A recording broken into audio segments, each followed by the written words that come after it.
Dr. Pompa, we see it out there. There's trends that come and go. And one of the biggest trends right now in the health biohacking space is cold therapy, cryotherapy, cold plunging, cold showers. What are your thoughts on that? I know that you were just speaking on stage here at the conference and you asked the entire audience, cold showers, what's the minimum rule? What's the rule of thumb? And everybody said 3 minutes. 3 minutes, yeah. What are your thoughts on 3 minutes. that? How, 3 minutes was the accepted number of minutes in a cold bath, but that's what everybody does.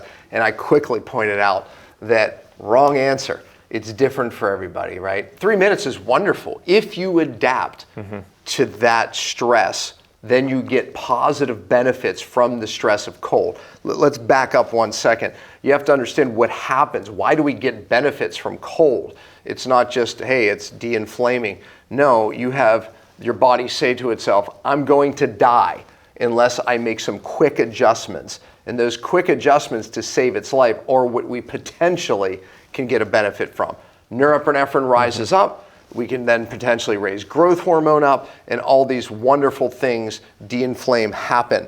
So wonderful if you adapt to that 3 minutes. But if you don't, everything goes exactly the other direction. The body ends up in an inflamed state, not a de-inflamed state.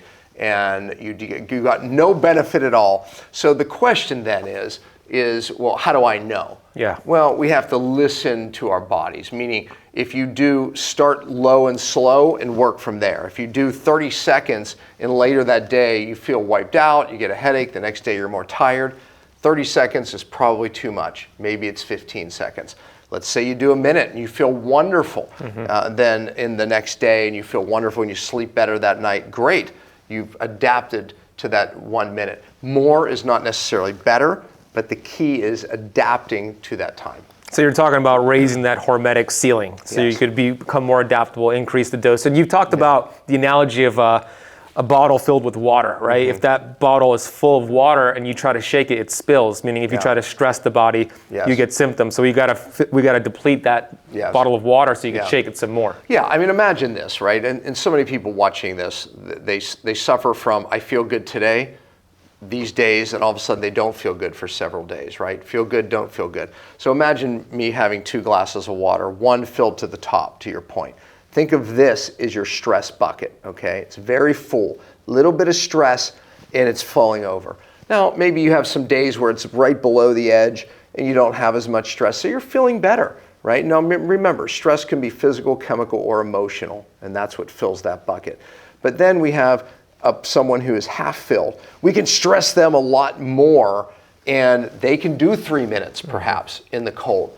But this person may not be able to do. Exercise is a great example of this. And you mentioned the word hormesis, meaning it's a stress applied to a biological system, and the adaptation creates a benefit. If you don't adapt, a negative.